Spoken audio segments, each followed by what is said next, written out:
उत्तर प्रदेश में राज्यसभा की 10 सीटों के लिए हो चुनाव संपन्न हो गए हैं। चुनाव को लेकर भारतीय जनता पार्टी ने अपना अंक गणित सेट कर लिया है। समाजवादी पार्टी में सेंधमारी करने में भाजपा कामयाब दिखी, जिसके बाद से संजय सेठ का राज्यसभा जाने का रास्ता भी साफ हो गया। वहीं सपा के आलोक रंजन की राज्यसभा जाने की राह मुश्किल हो गई। इसके संकेत अखिलेश यादव ने भी दिए।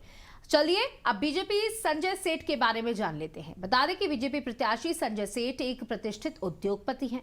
वे 2019 से बीजेपी के सदस्य हैं। इससे पहले संजय सेठ सपा के संस्थापक मुलायम सिंह यादव के बेहद करीबियों में गिने जाते रहे। बाद में अखिलेश यादव के भी सिपह सलार में उनकी गिनती रही। मालूम हो कि संजय सेठ सपा में रहते हुए पार्टी के कोषाध्यक्ष भी रह चुके। सपा ने उन्हें साल 2016 में राज्यसभा भेजा था, लेकिन 2019 में बीजेपी का दामन थामने के पहले सेठ ने राज्यसभा से इस्तीफा दे दिया था, जिसके बाद बीजेपी ने संजय सेठ की खाली हुई सीट पर ही उनको वापस से राज्यसभा भेजा था। वे 2016 से लेकर 2022 तक राज्यसभा के सदस्य रहे। हालांकि 2022 में कार्यकाल खत्म होने के बाद संजय सेठ को बीजेपी ने दोबारा राज्यसभा नहीं भेजा, लेकिन 2024 के चुनाव में बीजेपी ने उन पर दांव खेला है। बताया जा रहा है कि संजय सेठ ने बीजेपी नेतृत्व को भरोसा दिलाया है कि वे अपने जीत के लिए वोटों का जुगाड़ करेंगे, जिसके बाद पार्टी ने उन्हें अपने 8वें प्रत्याशी के रूप में उतार दिया। डॉक्टर रमेश वर्मा जी, जिस तरीके से आज आपने देखा कि बीजेपी अपनी को लेकर पहले से ही दावा कर रही थी कि वो जिस अंक गणित के तहत चल रही है वो सटीक बैठेगी, वहीं अगर अखिलेश यादव यानी समाजवादी की पार्टी की बात की जाए तो उसमें सेंधमारी हो गई। निश्चित रूप से सेंधमारी हो गई और जबरदस्त सेंधमारी हुई, और इसका आभास पहले से था जी।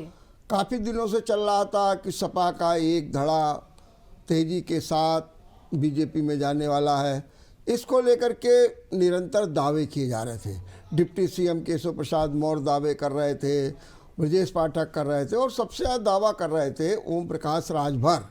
और अगर आप ये देखिए कि इस बात का आभास पूरी तरीके से अखिलेश यादव को भी हो गया था कि उनमें टूटन है, और उसका परिणाम कल देखने को मिला, जबकि डिनर डिप्लोमेसी में जब योगी आदित्यनाथ ने किया तो उनके पूरे विधायक एनडीए वगैरह के पहुंचे, लेकिन इनके 8 विधायक एब्सेंट थे। कहा गया कि नहीं नहीं वो हमारे साथ हैं, लेकिन ऐसा हुआ नहीं और ज़बरदस्त झटका लग गया। असल में देखिए, बीजेपी का प्रबंधन बड़ा मजबूत है और वो बात सपा सोच भी नहीं सकती। उनकी मेहनत, उनका, अब देखिए उन्होंने आज ही क्या किया।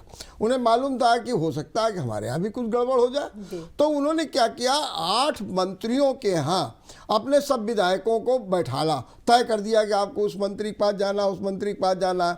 और जब वोट डालने जा रहा है तो उनके साथ में एक प्रभारी भेजा गया कि जाओ तुम इनके साथ जाओ, उनका वोट डलवाओ। जो ये बगावती लोग थे वो सुरेश खन्ना के पास बैठा ले गए, और उसके बाद व्हिप जारी कर दिया गया कि आपको वोट उन्हें ही देना है। तो इतनी कड़ी नाकेबंदी करके जो है बीजेपी ने अपनी रणनीति बनाई और जीत का रास्ता पूरी तरीके से साफ कर लिया। बिल्कुल ये है। तो देखिए किस तरीके से आज का जो ये राज्यसभा की जो मतदान हुआ उसमें कितनी उथल पुथल हुई।